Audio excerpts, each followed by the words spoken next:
Hello, Facebook. What is happening? Gonzalo here. Thursday night Course in Miracles at the St. Pete Temple of the Living God. Thursday night Course in Miracles here. Happy to see you and connect with you and join with you. And that's been the common theme, is going deeper and deeper and deeper and deeper into joining. Not just hanging out with other bodies and hanging out with other physical beings, but really getting past the physical, really getting past the obvious. We talk a lot in class about getting past the words and going deeper into the experience. So really every interaction has been showing me on a more deeper and deeper level that really it is about the joining, not about what we're doing or getting from the other person and vice versa, as much as what are we seeing in the other person that reflects the truth, the Son of God, the daughter of God. What are we recognizing in the other person that remembers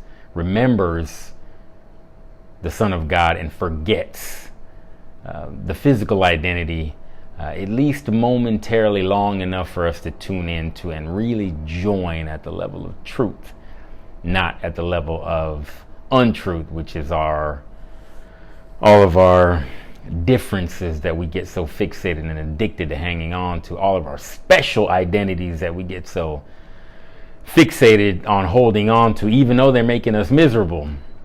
All of our special identities that we want to make ourselves so unique, and at the same time attack others for not recognizing that uniqueness.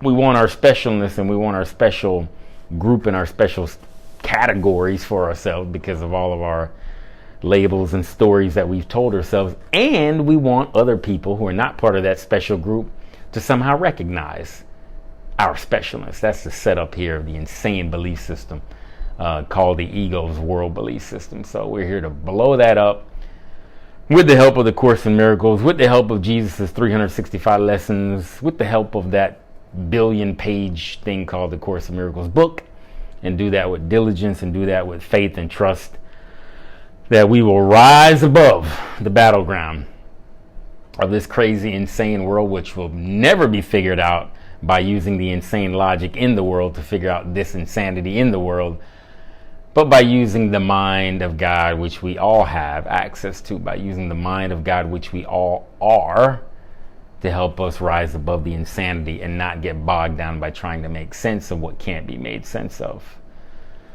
So that's why we're here. That's the only reason we walk this earth. That's the only true purpose. I heard my aunt passed around a short video by Denzel Washington making a speech, I guess at some AFI awards. I don't know what that is. Anyway, in short, it came down to a message from his father-in-law that he recorded 30 years ago, speaking about the only purpose for us being here, which I'm paraphrasing. I'm roughly paraphrasing. The father-in-law of Denzel Washington said something like, we're only here to truly be kind and be loving to each other. That's it. We're only here to be truly kind and loving. The Course would say to be only truly helpful. Not so much about what we're doing with each other and saying to each other, as much about what we're thinking with each other. Are we fixated so much on the differences? You know, political season just ended. I'm sure it'll start up again soon. A year of chaos and upheaval is coming to an end. And there's been a seeming extreme focus on our differences and our racial, our national differences, our political differences seem to be blowing up in our face. Now our health category differences with this virus and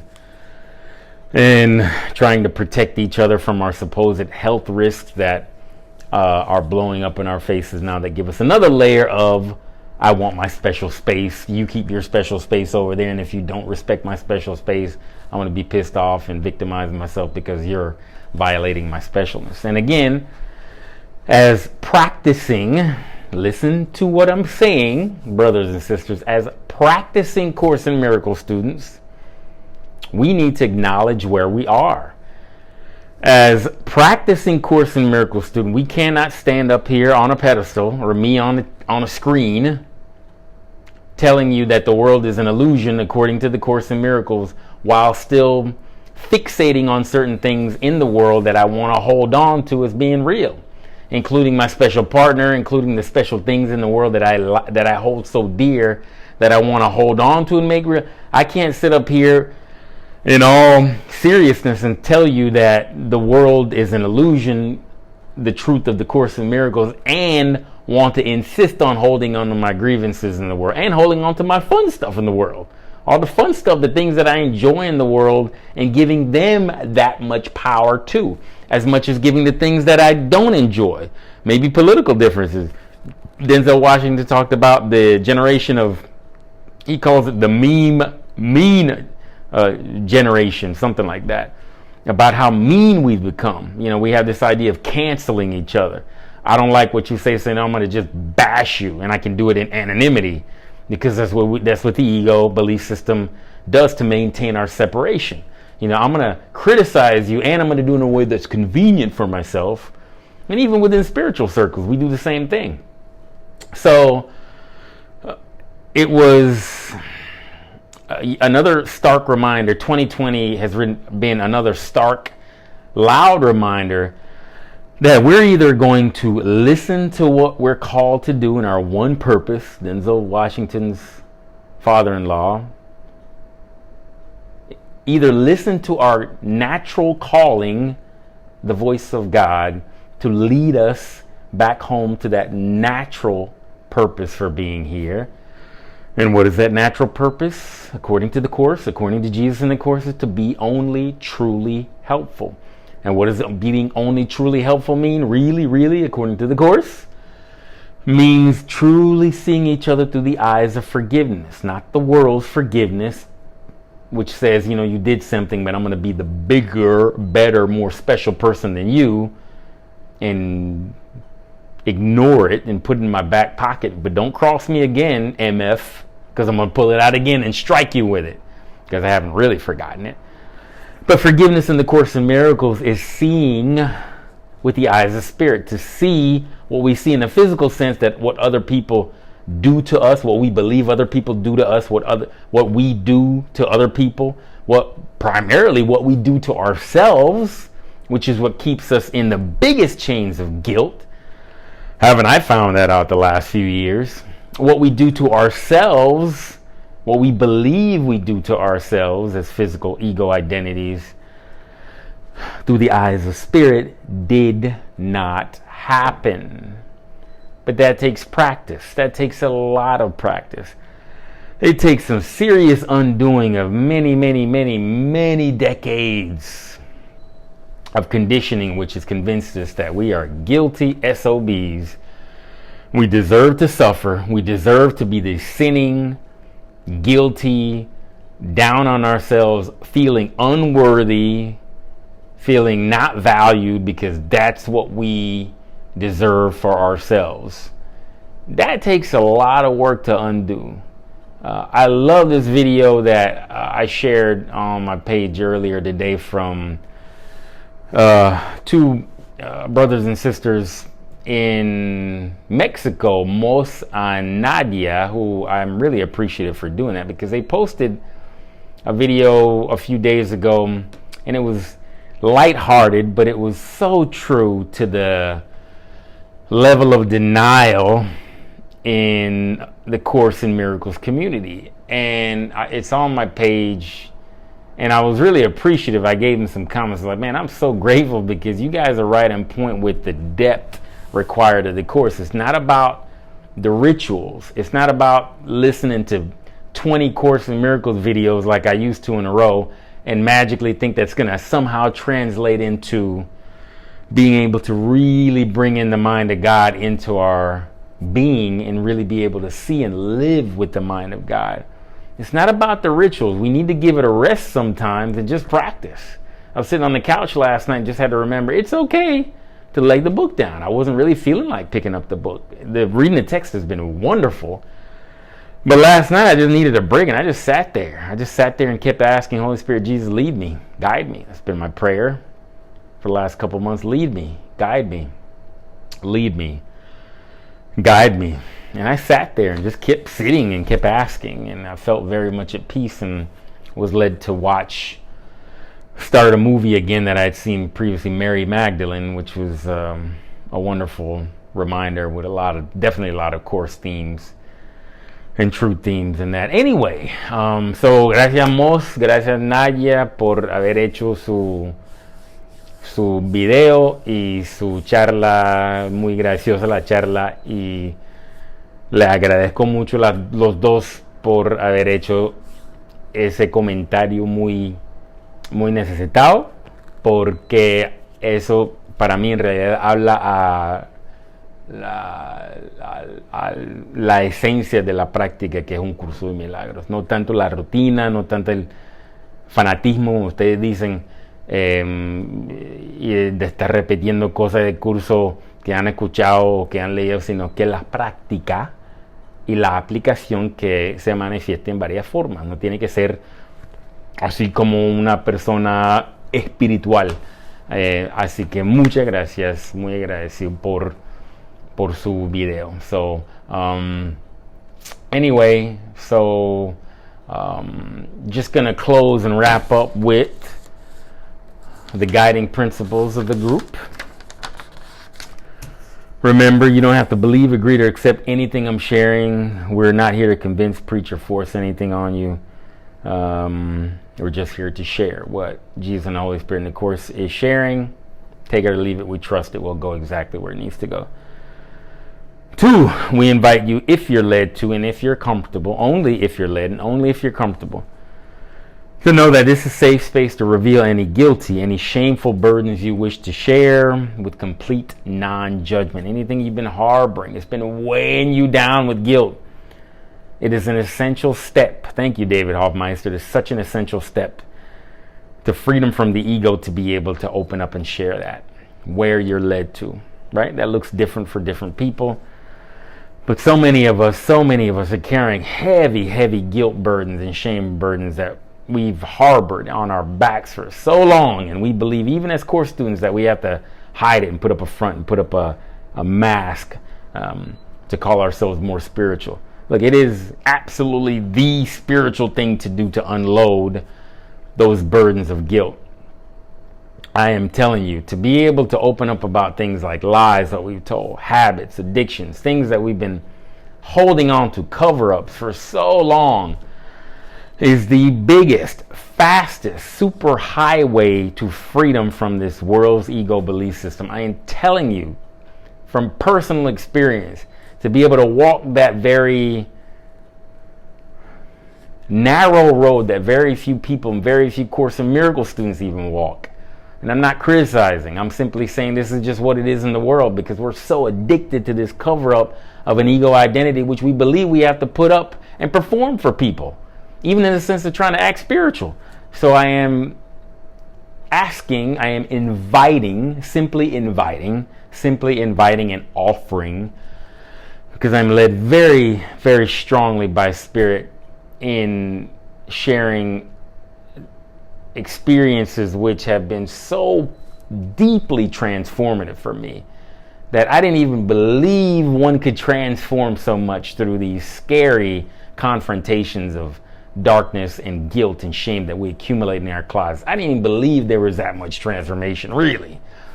But to be able to confront those things that we've been holding on to and that have been weighing us down for so long, where we're led to, keyword, where the Spirit leads us to.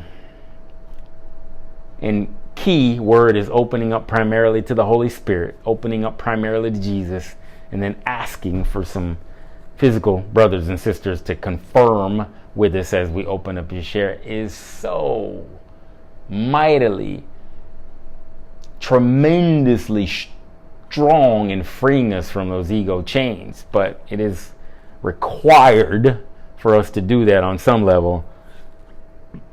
But we have to do it as we're led. Can't force it. I tried that, it doesn't work. We have to do it as we're led. And we have to do it in a way that is unconditional, to where we're not hung up on how people are going to receive us back. Okay? Requires a lot of guts and a lot of nuts There's not a lot of people willing to, and I wasn't for very long, and I'm just sharing that because that is the super, super, super fast highway to freedom from this world, is to confront our darkest areas, especially with the brothers and sisters that we tend to want to call ourselves close to. Just sharing again, that's just offering the space. Just offering the space, and that's how I feel truly helpful on our journey, which is completely mutual.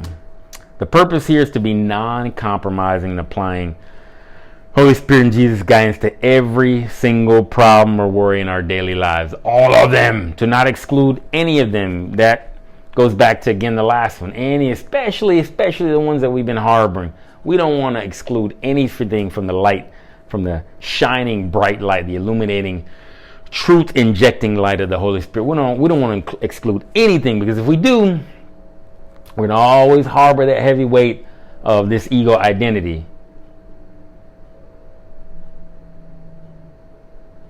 And it'll continue to weigh us down and cover over our God-given light. This ego identity, this ego shell that we're carrying will still feel heavy, and we won't get a handle on our shedding to our perfect light if we insist on excluding certain areas from the light of Holy Spirit. Non-compromising within ourselves and how we carry that spirit of authenticity, and prioritizing that authenticity with all of our relationships, not excluding any of them. Again, it's not about openly talking about the Course in Miracles. Again, that was another thing Nayam most said then, really. It's not about sharing and talking about the specifics of the Course, unless we're led to, and we'll know how natural it feels when we're led to, and we're not struggling with people trying to debate and intellectualize the Course. That doesn't work. Try that. Doesn't work. Bad idea. It's more about practicing and applying. Practice and applying. That we can do with everybody. We can do it all the time with ourselves. The end goal and purpose is complete, not 99%, complete release from all attachments of guilt and judgments of this world, which is how we stay in the prison of the ego. That's the goal. My dad asked me that. He said, what's the end goal of doing this whole spiritual practice thing? I said, the peace of God. That's it, peace of God. He said, oh, there's no follow-up to that. I mean, if you have the peace of God, you don't worry about shit. If you're really feeling the peace of God, you don't worry about coronavirus. You don't worry about dying. You don't worry about people not accepting you. You don't worry about people leaving you. You don't worry about a damn thing. You don't worry about who's president. You don't worry about the social strife and the political strife and pending war and environmental chaos, economic chaos, losing your job, having money, not having money. You just don't worry about anything when you're grounded in the peace of God. Nothing. I mean, what else is there?